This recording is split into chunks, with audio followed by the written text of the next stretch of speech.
தமிழீழம் நேயர்களுக்கு வணக்கம். இன்று நம் நிகழ்ச்சியில் மூத்த பத்திரிகைகள் மணி சார் அவர்கள் நம்முடைய இணைஞ்சிருக்காங்க. சார் வணக்கம். அண்ணா யூனிவர்சிட்டி விவகாரம் இதில் முதல்வர் கொடுத்த அந்த விளக்கத்தை எப்படி பார்க்குறீங்க? அவர் இல்லை திமுக காரெல்லாம் இல்லை அனுதாபி அப்படிங்கிற ஒரு விளக்கத்தை கொடுத்துருக்காரு. ஸோ முதலமைச்சர் பேசியது மகிழ்ச்சி. ஏன்னா இதுவரை முதலமைச்சர் வாய் திறக்காமல் இருந்தால் இப்பொழுது பேசுகிறார், மகிழ்ச்சி. அவர் அண்ணா திமுக காரன் இல்லைன்றாரு. அப்போ எப்படின்னா கேம்பெயினுக்கெல்லாம் எப்படி வந்தார், மந்திரிகளோட சாப்பிட்டாரு, முரசொலியில் ஒரு ஃபோட்டோ பேரெல்லாம் வந்தது, பவள விழாவில் கலந்துக்கிட்டார். எங்களுக்கும் அவங்களுக்கும் சம்மந்தமே இல்லைன்னு மந்திரிங்க சொன்னாங்க. இன்றைக்கி முதலமைச்சர் அனுதாபி, அவர் உறுப்பினர் இல்லைன்றாரு. அவர் உறுப்பினராக இருந்தால் கூட பிரச்சனை கிடையாது. ஏன்னா ஒரு கட்சி இந்த காரியத்தை செய்யாது. அவர் திமுக உறுப்பினராகவே இருப்பதாக ஒரு வாதத்துக்கு எடுத்துக்கொள்வோம். அதனால் திமுக ஒன்று அந்த ஆங்கிளில் யாரும் குறை சொல்ல மாட்டோம். ஏன்னு கேட்டிங்கன்னா இந்த மாதிரியான கயவர்கள் எல்லா கட்சியிலும் இருப்பாங்க. எஸ். இப்போ இந்த அண்ணா நகர் சிறுமி பாலியல் வன்புணர்வில் அந்த இன்ஸ்பெக்டரையும் ஒரு அண்ணா திமுக வட்ட செயலாளரையும் தான் கைது பண்ணியிருக்காங்க. அவங்க கட்சியிலேருந்து நீக்கியிருக்காங்க. கட்சி அதை செய்யாது. இந்த ஞானசேகரன் திமுகவில் இல்லைன்னு இவ்வளோ தூரம் வரிந்து கட்ட வேண்டிய அவசியம் திமுகவுக்கு என்ன வந்தது? அவன் உறுப்பினராகவே இருந்தாலும் தப்பு கிடையாதுன்றாங்க. ஏன்னா கோடிக்கணக்கான உறுப்பினர்களை கொண்ட கட்சியில் இந்த மாதிரியான சமூக விரோதிகள், மனித மிருகங்கள் இருக்க தான் செய்வாங்க. எல்லா கட்சியிலும் இத்தகைய மிருகங்கள் இருக்குது. எல்லாரும் உத்தமர்கள் அப்படிங்கிற எல்லா கட்சியிலும் இப்படிப்பட்ட மிருகங்கள் இருக்கும். அதனால அந்த கட்சி அதுக்கு நம்ம பொறுப்பாக்க முடியாது. அப்படி நம்ம சொல்லலை, யாரையுமே அப்படி நம்ம சொல்லலை. எந்த கட்சியுமே நம்ம அப்படி குறை சொல்லலை. ஒரு தனிநபர் செய்கிற தப்புக்கு ஒரு கட்சி பொறுப்பாக முடியாது. ஆனால் அதுக்கு பிறகு நடந்த சம்பவங்கள், அவன் கட்சியில் உறுப்பினரோ இல்லையோ அது கிடையாது பிரச்சனை. அவனை கூட்டிகிட்டு போகிறாங்க ஸ்டேஷனுக்கு, பிடிச்சிட்டு போய் விடுறாங்க, அப்புறம் மறுபடியும் கைது பண்ணுறாங்க. அவன் தம்பி கொடுத்த வாக்குமூலத்தில் தான் முன்னுக்கு பின் மறுநாள் பேசும்போது தான் அவனை பிடிக்கிறாங்க. அவன் கைது பண்ணிவிட்டு வெளியில் விட்டோன்னா அவன் எஸ்கேப் ஆகிருக்கணும். சாதாரணமாக கிரிமினல்ஸ் ஓடிடுவான். என்ன தைரியத்தில் அவன் ஓடாமல் இருந்தான்? அப்போ எந்த சார் தன்னை காப்பாற்றுவார்னு அவன் ஓடாமல் இருந்தான்? அதுதான விசாரணை. ஒரு கட்சியை நம்ம பொறுப்பாக்கவே இல்லை. இன்னும் சொல்லப்போனால் இப்போ உதாரணத்துக்கு வச்சுக்கோங்க, ஒரு வாதத்துக்கு எடுத்துக்கோங்க. திமுகவில் யாரும் முக்கியஸ்தர்களே இதுக்கு பின்னால் இருக்காங்கன்னு ஒரு வாதத்துக்கு எடுத்துப்போம். திமுகவை குறை சொல்ல மாட்டோம். அப்போ கூட ஒரு கட்சி எப்படி இதை செய்யும்? எந்த கட்சியுமே அதை செய்யாது. எந்த கட்சியும் இந்த தப்பை செய்யாது. அதில் நம்ம தெளிவாக இருக்கும். ஆனால் நீங்கள் அவுட் ஆஃப் வே போய் காப்பாற்றும் போது தான் இந்த கேள்வி வருது இல்லையா? அப்புறம் கமிஷனர் பற்றி மெட்ராஸ் ஹைகோர்ட் கொடுத்த கண்டனங்கள் இருக்குல்ல, ஏன் கமிஷன் மேல் நடவடிக்கை எடுக்கல? இன்னைக்கு முதலமைச்சர் சட்டமன்றத்தில் சிறப்பு கவன ஈர்ப்பு தீர்மானத்தில் பேசுகிறார். கமிஷனர் மீது நடவடிக்கை குறித்து எந்த வார்த்தையுமே அவர் சொல்லலை. ஏன் சொல்லலை? உயர்நீதிமன்றம் தெளிவாக அறிவுறுத்தி இருக்கிறது, அவர் மீது துறை ரீதியான நடவடிக்கை எடுங்கள்னு. ஏன்னா விசாரணையை திசை திருப்புகிற விதத்தில், ஐஓவை திசை திருப்புகிற விதத்தில் பேசினார் கமிஷனர். வழக்கை சீர்குலைக்கிற விதத்தில் கமிஷனர் பேசினாரு, கோர்ட்டு சொல்லுது. நீங்கள் துறை ரீதியான நடவடிக்கை கமிஷனர் மேலே எடுங்கன்னு சொல்லுது. ஏன் முதலமைச்சர் அதை பற்றி எதுவுமே பேசலை? அப்போ யாரை காப்பாற்றுற இந்த நாடகம்? பேசியது மகிழ்ச்சி முதலமைச்சர். ஆனால் இதில் இந்த பிரச்சனையோட தீவிரத்தன்மை தெரியாமல் இதை இனிமேல் நடக்காமல் இருக்கிறதுக்கு என்ன நடவடிக்கை எடுக்க போகிறீங்க? தமிழ்நாடு பூரா இருக்கக்கூடிய கல்லூரிகள், பல்கலைக்கழகங்கள், அது தனியார் பல்கலைக்கழகமோ அரசு பல்கலைக்கழகமோ, law and order state subject, என்ன நடவடிக்கை எடுக்க போகிறீங்க? அது குறித்த விவரங்கள் இருக்கான்னு எனக்கு தெரியல. இருந்தால் மகிழ்ச்சி. எப்படியோ சிஎம் பேசுனது என்பது உண்மையில் பாராட்டுக்குரிய விஷயம்தான். இனிமேல் இந்த மாதிரி நடக்காமல் அவங்க பார்த்துக்கணும். பொள்ளாச்சி விஷயத்தை சொல்லியே இன்னைக்கு இவங்க வண்டியை ஓட்ட முடியாது. இல்லை, அதை தான் அவங்க சொல்கிறாங்க. ஏன்னா பொள்ளாச்சி இஷ்யூவில் திமுக சொல்கிறப்ப என்னன்னா, சில பேர் அங்கே இருந்த சில அரசியல்வாதிகளை, சில முக்கியமான ஆட்களை அவங்க அட்ரஸ் பண்ணாங்க. ஆனால் அதிமுக யார் அந்த சார் அப்படிங்கிற அந்த ஒரு விஷயத்தை மட்டுமே இது பண்ணுறப்போ தான் அங்கே அது யார் அந்த சார்ன்றது ஒரு நாவல் மெத்தடுங்க. அது போராட்ட வடிவம். அது ஓகே. யாரோ விஐபியை தமிழ்நாடு போலீஸ் காப்பாற்றுதுன்றது தான் இந்த குற்றச்சாட்டுக்கு பின்னால் இருக்கக்கூடிய சாராம்சம். யார் அந்த சாருன்னு அதிமுக 10 நாள் நடத்துகிற போராட்டம், யாரோ ஒரு விஐபியை காப்பாற்றுறதுக்கு மந்திரிங்கெல்லாம் முண்டி அடிச்சுட்டு முன்னால் நிற்கிறாங்க. ஆளும் கட்சி போலீஸை கையில் வச்சுக்கிட்டு, கையில் இருக்க தங்களுடைய கவர்மெண்ட்டோட போலீஸை கையில் வச்சுக்கிட்டு ஒரு முக்கியஸ்தரை காப்பாற்றுதுன்றது தான் அவங்க போராட்டத்தோட சாராம்சம். அப்படி இல்லைன்னு சொல்லிட்டு போங்க. இன்னொன்று, இந்த விசாரணை ஸ்பெஷல் இன்வெஸ்டிகேஷன் டீமை கோர்ட்டு நியமித்ததே காவல்துறை, மாநகர காவல்துறை மீது இருக்கக்கூடிய அதிருப்தி. அதை பேசணும்ல முதலமைச்சர், ஆளும் கட்சியும். உங்கள் அதிகாரத்தை கோர்ட்டு கையில் எடுத்திருக்குன்னா உங்கள் மீது கொடுக்கப்பட்ட கண்டனம் அது. உங்கள் நிர்வாகம் சரியில்லை என்ற அரசு உங்கள் மீது கடுமையான கண்டனங்களை தெரிவித்திருக்கிறது நீதிமன்றம். கடந்த 3 மாதங்களில் 3வது சம்பவம் இது. அண்ணா நகர் பாலியல் வன்புணர்வு, அப்புறம் சிந்தாரிப்பட்டில் வேறு ஒரு பெண் 20 வயது கற்றல் குறைபாடுடைய கல்லூரி மாணவியை 7 மாணவர்கள் தொடர்ந்து 7 இளைஞர்களுக்கு சீரழித்தது. 3வதாக இந்த இன்சிடென்ட்டு.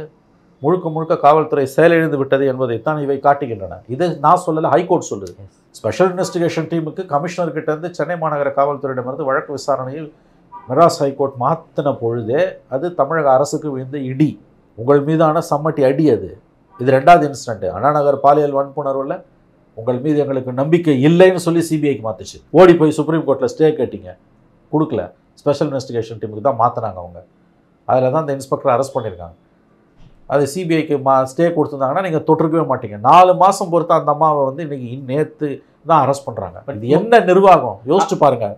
மற்ற குற்றங்களில் கரப்ஷன் கேஸு மன்னிச்சிடலாம், அல்லது ஏதோ லஞ்ச லாவணியம் ஏதோ சார்பு நிலையில் செயல்படுறான் ஒரு அதிகாரி மன்னிச்சிடலாம். குழந்தைங்க, பெண் கூட கிடையாது, குழந்தை 10 வயசு பெண் குழந்தைய பாலியல் வன்புணர்வு பண்ண கேஸில் அந்த குழந்தையோட பெற்றோர்களை நிர்வாணமாக்கி அடித்து, அதுக்கு பிறகு டைம்ஸ் ஆஃப் இந்தியாவில் அந்த ஸ்டோரி வந்த பிறகு சுவமோட்டாவாக ஹைகோர்ட் கேஸ் எடுத்து, எவ்வளோ கேவலம். அவர் ஒரு பெண் அதிகாரி, சிபிஐ விசாரணைக்கு தடை கேட்டு சிபிஐ விசாரணைக்கு ஹைகோர்ட் உத்தரவு போடுது. உங்கள் மேலே எங்களுக்கு நம்பிக்கை இல்லைன்னு. எவ்வளவு அவமானம் இந்த அரசுக்கு. திராவிட மாடல் அரசு இல்லை. எதுக்கு ஸ்டே கேட்டு சுப்ரீம் கோர்ட்டுக்கு போனீங்க? சரி, சுப்ரீம் கோர்ட்டுக்கு போய் எஸ்ஐடி போட்டான் 1 மாதம் பொறுத்து. இப்போ சம்பவம் நடந்து 4 மாதம் பொறுத்து அரசு. 4 மாதமாக அந்த அம்மா பணியில் இருந்திருக்காங்க. இதெல்லாம் எவ்வளவு அவலம் இந்த கவர்மெண்ட்டுக்கு, எவ்வளவு ஒரு கெட்ட பேர் யோசிச்சு பாருங்க. பட் இவ்வளவுலாம் இருக்கப்ப அவர் என்ன விளக்கம் கொடுக்குறாரு அப்படின்னா, இந்த அண்ணா யூனிவர்சிட்டி கேஸில் முதலமைச்சர் கொடுக்குற விளக்கம் என்னன்னா, பொள்ளாச்சி இதில் வந்து சிபிஐ தான் கண்டுபிடிச்சாங்க. பொள்ளாச்சியை பேசுறதே அபத்தமானது, அருவருப்பானதுங்க. அது கம்பேரிசனே பண்ணக்கூடாது, அயோக்கியத்தனமானது என்ன பொறுத்த வரைக்கும். என்ன ஒப்பீடு இது? அதெல்லாம் பண்ணி தானே அவன் வீட்டுக்கு போனான். பொள்ளாச்சி சம்பவத்தால தானே அதிமுக ஆட்சி வீட்டுக்கு போச்சு. அந்த உதாரணம் எடுக்கிறது எவ்வளவு அவலம் உங்களுக்கு, எவ்வளவு ஒரு அவமானகரமான விஷயம். பொள்ளாச்சியை பத்தி பேசாதீங்க, அது எல்லாருக்கும் தெரிஞ்ச விஷயம். அந்த தப்பை பண்ணதால தான் அந்த கவர்மெண்ட் வீட்டுக்கு போச்சு. நீங்க தான் திராவிட மாடல் அரசு இல்லை. உலகத்திலே உங்களோட உத்தமர்கள் யாரும் கிடையாது. இல்லை, தேடும் பால் இங்க ஓடுது. இல்லை, உங்க அளவுகோலை வச்சு உங்களை எடை போடுங்கன்றோம். பொள்ளாச்சி அளவுகோலை வச்சு, எடப்பாடி அளவுகோலை வச்சு எடை போடாதீங்க. திரும்ப திரும்ப பொள்ளாச்சியை கொண்டு வருது என்பது மாதிரியான ஒரு அவமானகரமான காரியம் இந்த அரசாங்கத்துக்கு எதுவும் இருக்க முடியாது. அவங்க அதை தான் வச்சு தினமும் அதை தான் சொல்றாங்க. அப்படின்னு நீங்க செயல் எழுந்துட்டீங்க. அந்த தப்பை பண்ணதாலதான் அதிமுக வீட்டுக்கு போச்சு. அதிமுக இன்னைக்கு யார் அந்த சாருன்னு கேட்கறதுல உள்நோக்கம் இருக்கலாம், இருக்கும். அரசியல் பண்ணாம அவியலா பண்ணுவான்னு இவரே சிஎம் எதிர்கட்சியா இருக்கும்போது கேட்டாரு. அதிமுக பண்றான்னா அவனுக்கு அரசியல் நோக்கம் இருக்கு.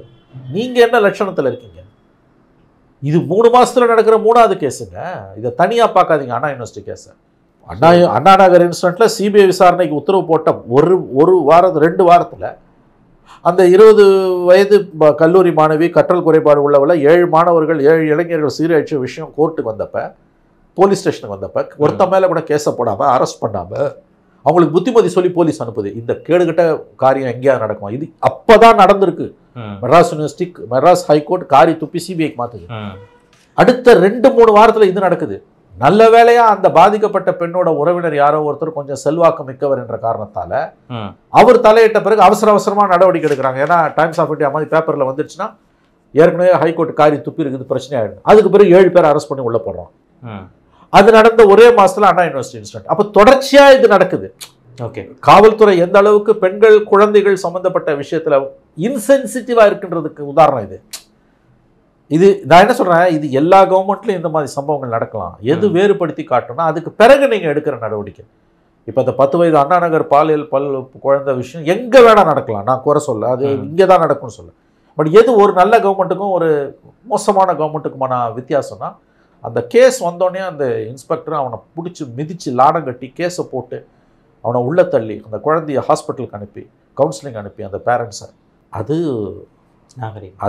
நாகரிகம் நல்லாட்சிக்கான அளவுகள்.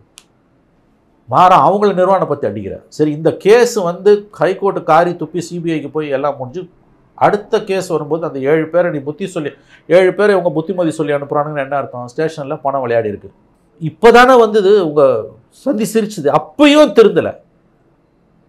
அடுத்தது அண்ணா யூனிவர்சிட்டி கேஸ். அப்போ தொடர்ச்சியாக ஒன்று மறந்துடாதீங்க, நீங்கள் எவ்வளவு தான் நலத்திட்ட உதவிகள், பெண்களுக்கு 1000 ரூபாய், மடிக்கணினி, நம்ம நான் முதல்வன் திட்டம், இந்த கதையெல்லாம் அளந்தீங்கனாலும் ஒரு அரசாங்கத்தின் அளவுகோல் சட்டம் ஒழுங்கு.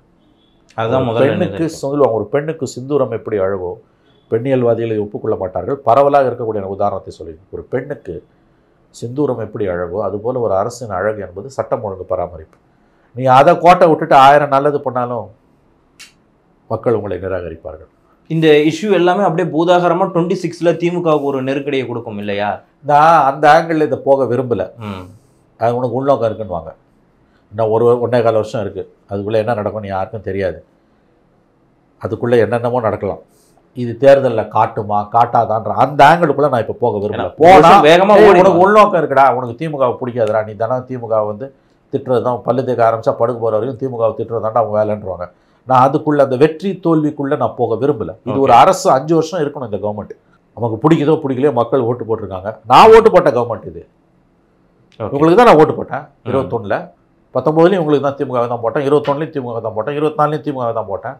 நான் ஓட்டு போட்டு வந்த கவர்மெண்ட் இது. 5 வருஷம் இவங்க ஆட்சிக்கு தான் நம்ம ஓட்டு போட்டிருக்கோம். கவர்மெண்ட்டை டிஸ்மிஸ் பண்ணி யாராவது கேட்டோமா? இல்லை. அந்த எண்ணம் கூட நமக்கு வராது. ஏன்னா நம்ம ஜனநாயகத்தை மதிக்கிறோம்.